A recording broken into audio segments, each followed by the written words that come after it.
husnil khotimah ya Allah biha ya Allah biha ya Allah bi husnil khotimah.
Babak angka sepisan badhe kababar warok wanci dalu menika badhe kanthi cariyos utawi lampahan rebut waris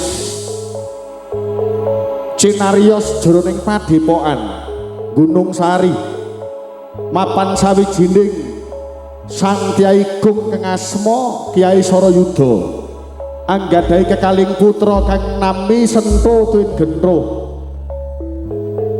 Sentolan Gento sampun dewasa denya Bapak Kiai Sorayuda sampun sepuh nedya badhe lengser anggenipun hamomong padepokan mila padepokan badhe kasrahaken win katuraken dening Sento nenggih putra Pambayun utawi putra ingkang barep nanging sasat putra kalih nenggih putra ragil kengaran Gentro boten terimah amargi pitados yen Gentro langkung sekti ketimbang kakangipun pripun babaring cariyos adu kasekten Sento kalian Gentro lumantar babaring cariyos warok agun salampan rebut waris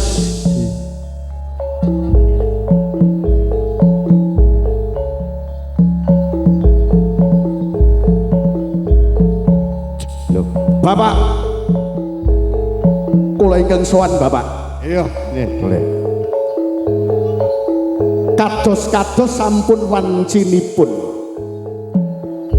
duk rikala kepengker panjenengan paring sasmita yen to sampun wancinipun panjenengan badhe lereh utawi seren anggenipun ngesuwi wonten padepokan Gunung Sari Bapak ning kedah dipun emut Bapak kula Sento putra Pembayun panjenengan ingkang kedah kumedah badhe nerasaken gegayuhan panjenengan ingkang dereng kaleksanan ateges kula kinarya gantos panjenengan genipun ngesuwi siswa-siswa lan dlondong-dlondong wonten padepokan Gunung Sari ning warta ingkang kula tampi Bapak kados-kados babakan kula badhe minggah kinarya pangarsa sulih panjenengan rayi kula Gento kados boten terimah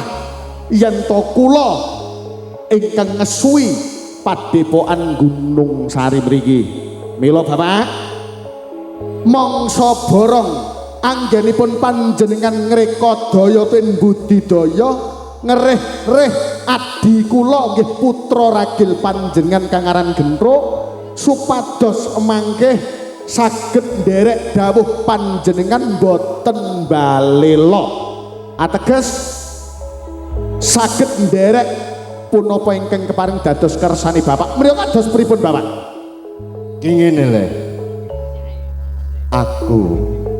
aku wis ngrungasa wong tuwa le ngaten iya anakku kan loro nggih kula Pembayun Sento adik kula Gentro karo Gentro nak kekarepanmu kok ngono kuwi iya le nak kowe wis kaya aku itu kuwi gek bakal tak turunake ini nak kowe arep bajotake anggonmu ngarebut padepokan kula mboten rebut lho Bapak kula niki putra Pembayun jenengan ingkang sampun nuruni sedaya ngilmu saking panjenengan ingkang langkung lair rumiyin ngertos padang petenge alam donya menika kula riyen ketimbang adik kula Gentro menika kedah dipun penggalih ya ora ngono le ampun ngantos wonten padepokan wonten wutah getih amargi rebut waris ampun ngantos lho Bapak iya kowe le tak kandhani nak padepokan tak turunake ya nak adimu trima kamangka iki adimu agek gladi ana ing pendopo boten saged kedah kula engko dadi ora karep-karep nak ana aja tak bacot jejere panjenengan piantun sepuh ingkang reka daya budidaya supados adi kula manut lah iki nak krungu Gento kok dadi ki apa ngono lho mila kedah panjenengan pripun ampun ngaten Bapak pun long laju paring kula kemawon Bapak misal kuwi Gento yo nak trima Gento Bapak Gento apa sing tak ucapke nalikane aku gegladen ana sak mburine papan kanggo sinekti sawijine ana ing kene aku ora trima sak banjure padepokan ana ing Gunung Sari arep tak jajahi kabeh ngilmune bapak. Sik. Babakan iki kowe wis krungu sak kabehe. Bakal dirembuk apik utawa dirembuk rame. Yen dirembuk apik becik kowe ngalah. Aku ora gelem ngalah. Ateges aku suliye bapak mergo aku kang Aku pembayun. tunggalmu sing paling enom.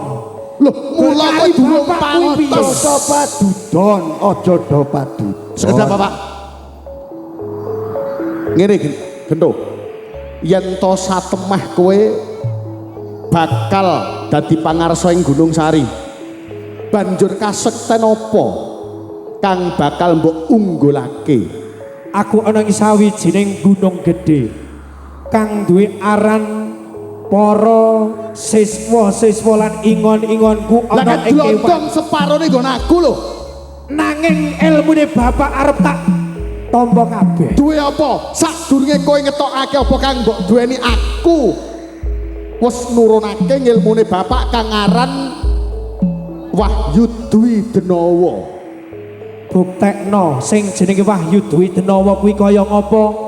Aku ra trima yen ana ing papan kene. Yen ora nganti kowe modar digaglak Dwi Denawa, aja katlah sentro kakange Gento. Ya, tamatno.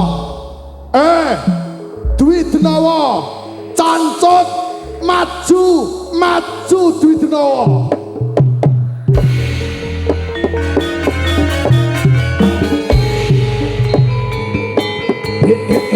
Waspadakno, Gento.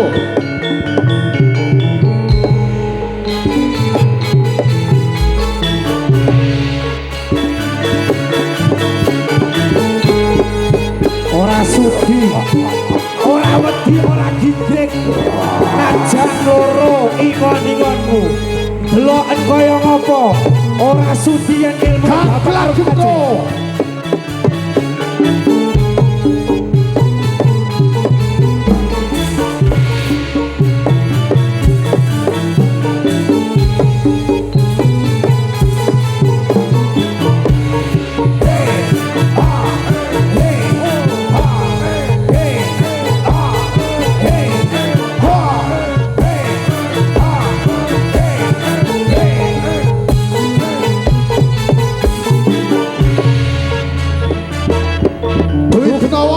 Buktekno Buktekake siapta Dwi Denawa ora sudi yen ngilmune bapak arep tak tanding-tandinge marang aku.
Aku ora gigrek blas.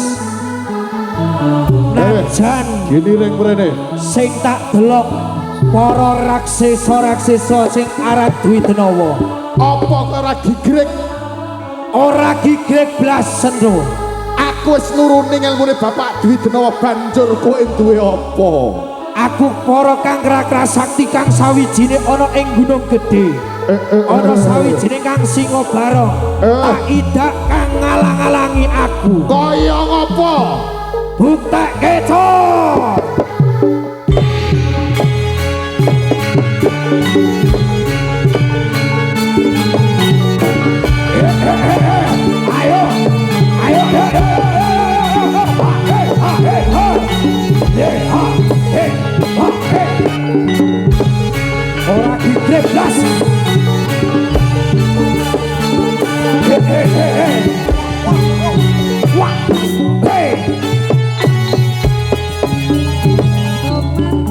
budal ke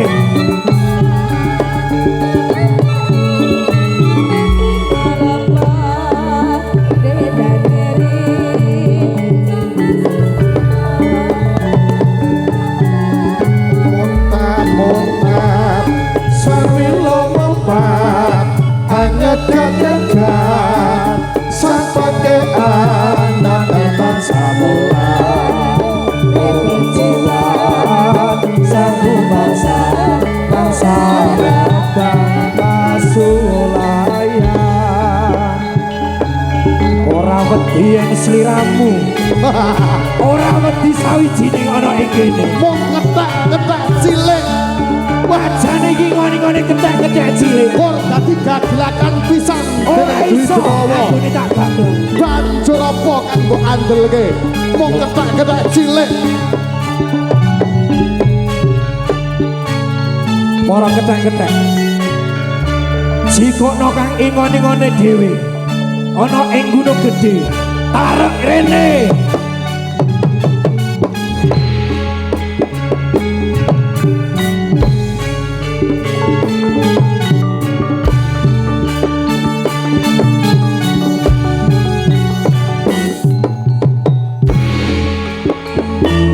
Utaling Prawadya Kala lho maju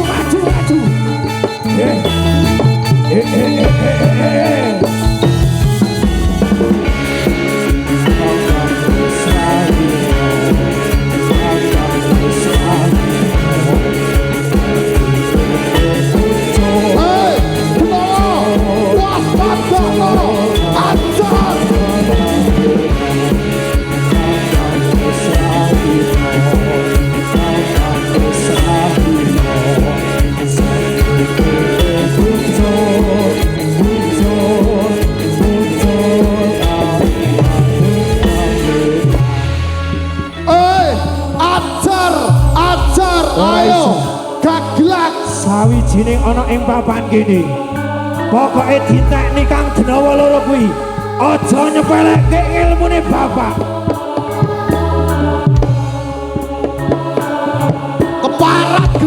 keparat kowe gento ora trimo sawijining iki buta denawa ajar tetonjon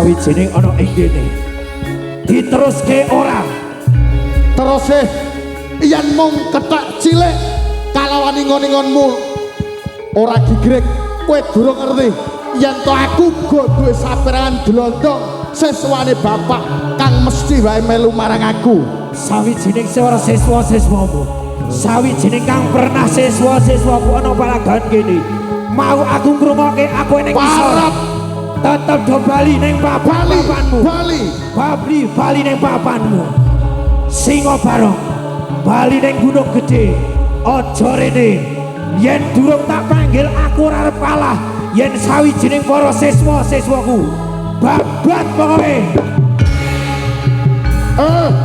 parat ora wedi ora gidrek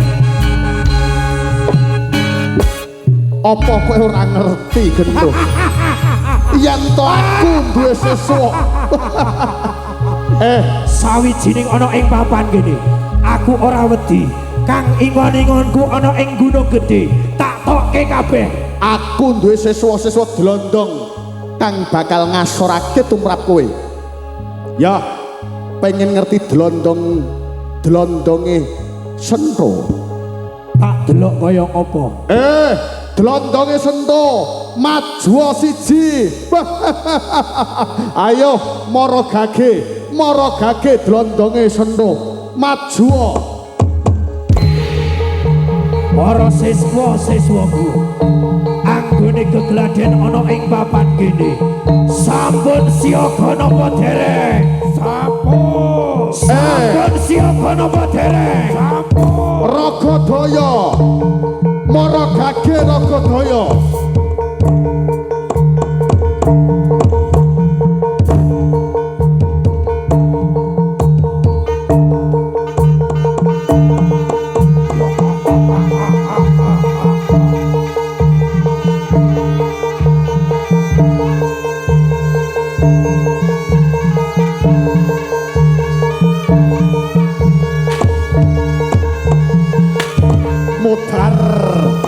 Putar gendro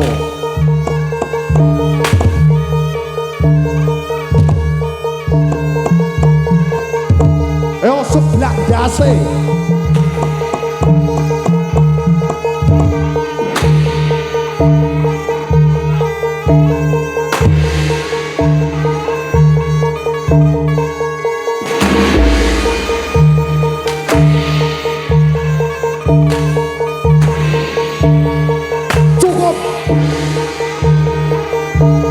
Ragadaya waspadakno glondong-glondonge siswa-siswa suku sakabeh ayo tandang karya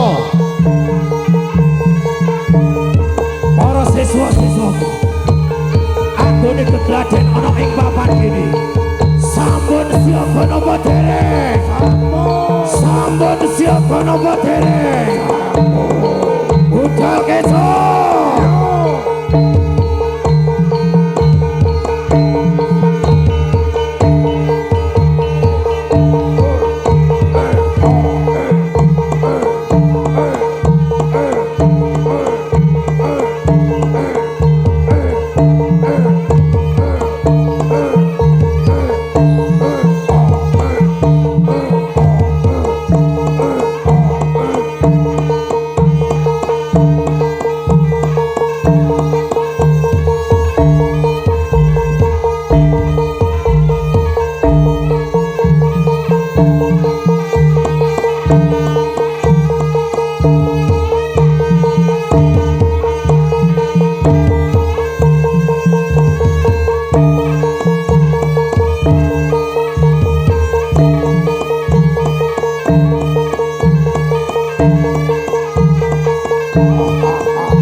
Yogyanira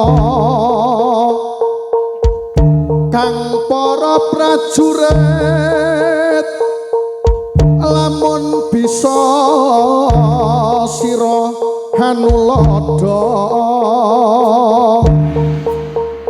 do ing uni cari tane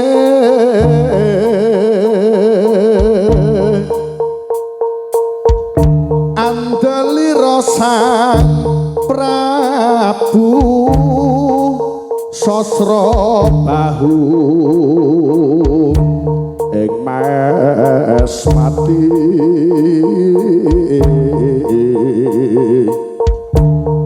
aran Patih Swanda lelah labuhanipun kang kinelung triprakara gunakaya purune kang den antepe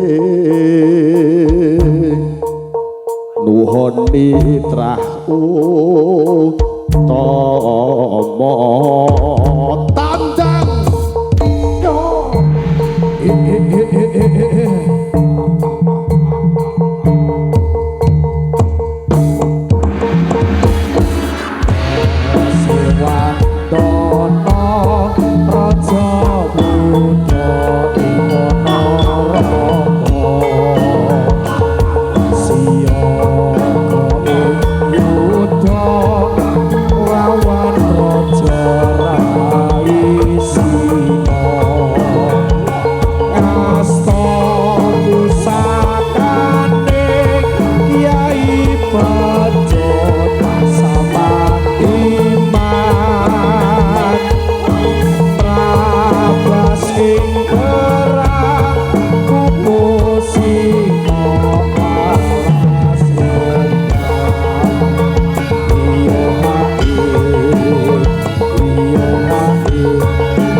siswa-siswaku anggone gegladen ana ing laladan kali sagede aja gawe gelo ning atiku kang ngalang-alangi ana ing papan kene bapak ora trima aku yo ora trima yen sendung arep dadekke sawijining para siswa-siswaku hancaku kabeh sing penting sampun siaga napa dereng sampun siaga napa dereng bidal kejo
para bola-bola kiprah lambe tangan. kembang kapang kenor lan kendang kempul wis dinabuh nut wirama gambo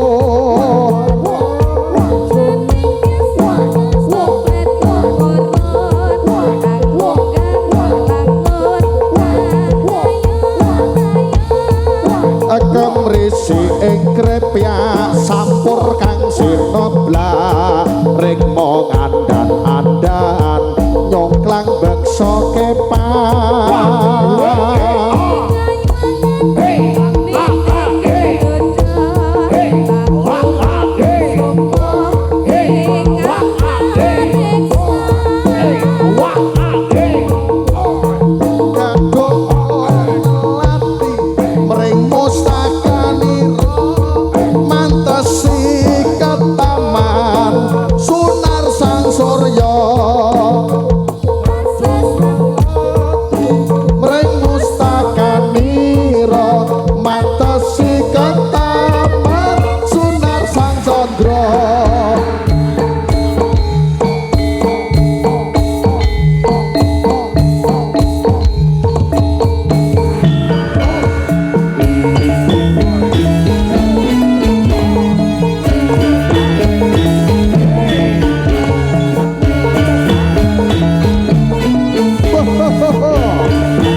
rantas malang tuntas budal keco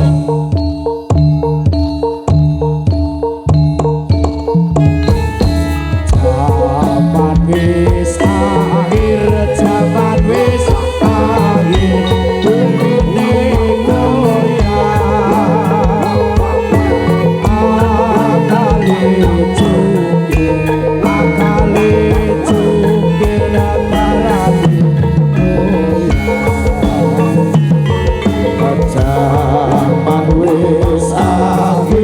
zaman wis akhir bumine goyang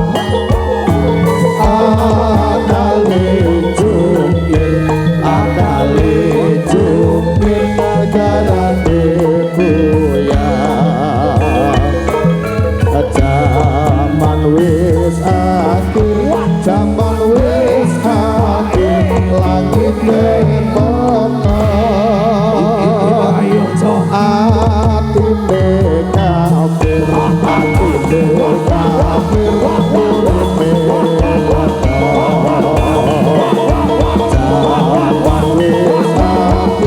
zaman wis akhir banjir bandang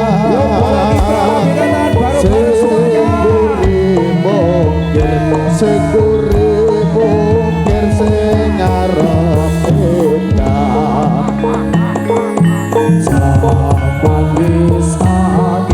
zaman wis akhir bumine goyang akale jungkir nagarane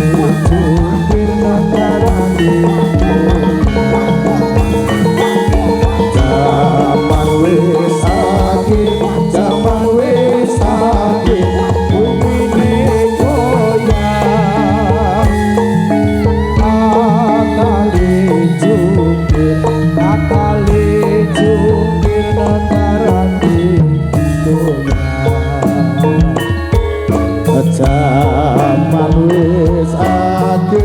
zaman wis akhir banjire bandang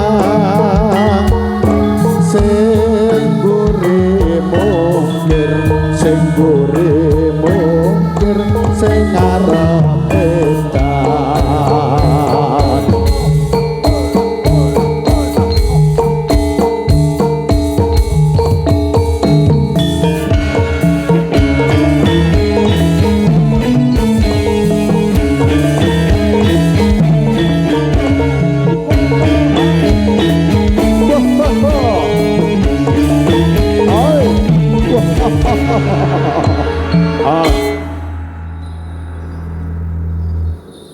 Agunsa Indonesia.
kita sudut-sudut untuk Anda semuanya.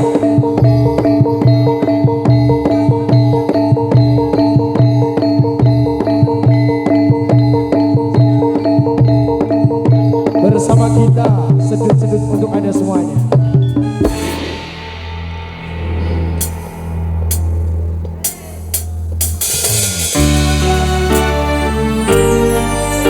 Bersama kita goyang semuanya dulur. Yuk bolo-bolo, joget semuanya. Sing penting aman, cinta, damai.